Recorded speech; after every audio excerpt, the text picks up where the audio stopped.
characteristics is wave speed, and it links the wavelength and the frequency.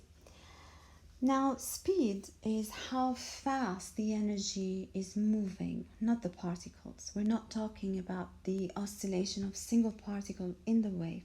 We're talking how long the wave is taking to go from one point to another. That's the speed we're talking about. And if you guys need to derive it, you just simply think that speed is distance over time. If you just take the distance of one wave divided by the time of one wave, distance of one wave is called lambda, and the time of one wave is called period. And if you know that 1 over period is frequency, so you can replace the 1 over t with just lambda, and that is the wave equation, the very famous one. V is equal to frequency times lambda, and to make life easy for some of you, you can put frequency, yes, V here, frequency and lambda at the bottom. So whenever you want to find, say, this, it's a multiplication of these two. If you want this, it's V divided by lambda, and so on.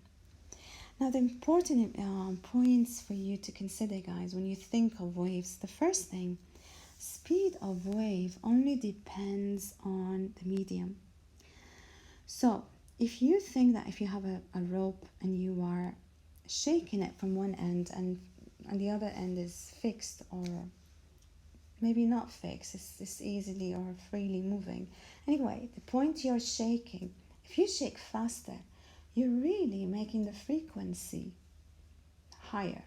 So you're making more waves per second, and you're making the wavelength shorter, but you're not changing the speed. Because if you look, if you make this higher and this one shorter, this remains the same. Something else that you need to know, guys, here is that the frequency does not change when a wave changes medium. So imagine you're having a rope, half of it in air and the other half in water. Now, yes, the speed in water will be less, but the frequency won't. If 2 waves per second go in air, these 2 waves per second will go in water. So the frequency will not change.